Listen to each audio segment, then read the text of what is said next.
All right, so we're gonna continue on with Mecha's muzzle training. He only did it one time so far.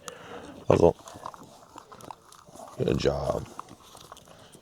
So what I'm doing essentially is I want to create more value of him putting his head into the muzzle. So what I'm gonna do is I'm gonna give him more quantity here. So when he goes muzzle, I will drop. Come on, see there's one. Muzzle. Muzzle. There we go, good boy. And then what I'll even do is I'll start to loosen this up just a little. This is Oso's muzzle, which will be similar to the one that he's probably gonna have. Muzzle.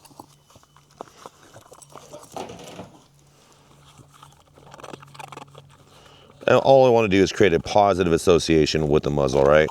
So, for example, if I throw one out here, Mecha, get it. Then there's two in here. Muzzle. So he understands putting his head in the muzzle is actually a positive. This is obviously not sized for him, so it's a bit different. Get it? But as I can, increase this duration in the muzzle, I'm going to add more and more treats in there. So now I have three, if you can see that, three in there. Muzzle. And a lot of people are like, oh, why do you muzzle train your dogs? One, oh yeah, there's multiple reasons actually. Safety in general when it comes to going to vet visits, these are working dogs. And another part of it too is that when it comes to actual like the protection work, like, in order to kind of like add to the scenarios, muzzle training is very important. And get it?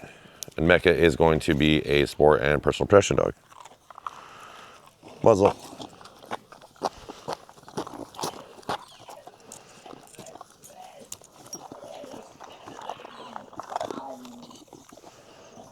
So we're going to start shaping it just a little bit differently here.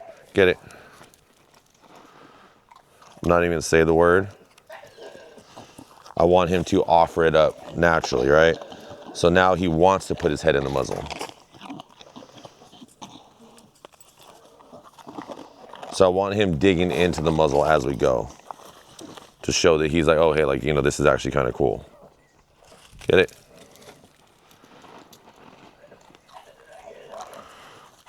Muzzle.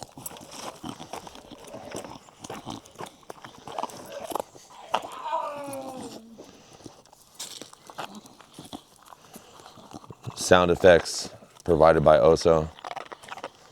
He's a very jealous dog.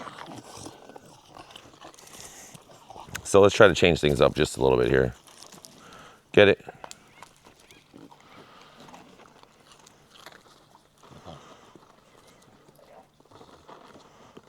Trying to get treats out of my incog.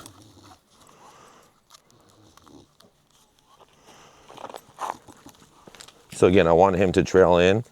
So that's what I'm looking for. Oh, that's also, sorry, Mecha. There you go. So we get rewards from there.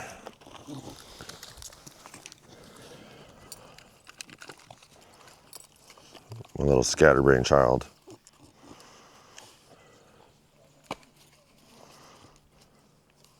So what I'm doing is I'm putting the treat at the tip of the nose, and because Mecha's much smaller than Oso, I have to make sure I maneuver my fingers in there in the proper way. Let's go. And then I release the treat and then double click, so he gets it that way. And the goal is to put him into the heel position doing this.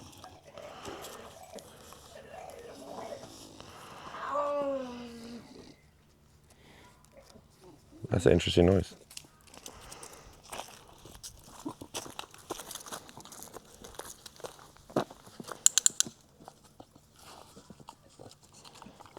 There we go, making progress.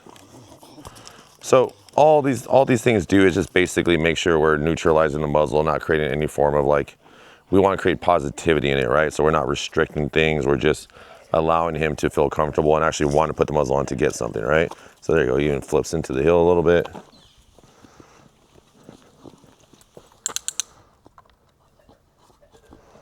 It's in your collar, buddy. It's right here, bub. I know, okay, there you go. So even then, he's looking at the muzzle for like where the treat went, even though it fell into his collar. So let's try this again. So again, muzzle training is, I feel like it's a very important thing just in case you have to use it. People are like, oh, you know, only bad dogs, you know, need bump muzzles or whatever, but that's not the truth.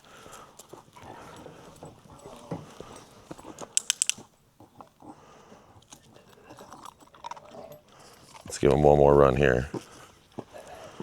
It's important to get your dogs acclimated to everything and anything, especially if you're in the working dog world.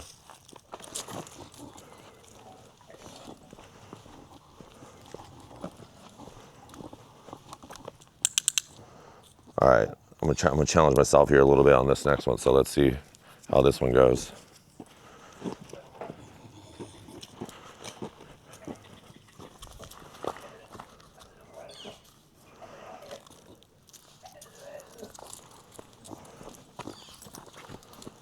Oh, we got it.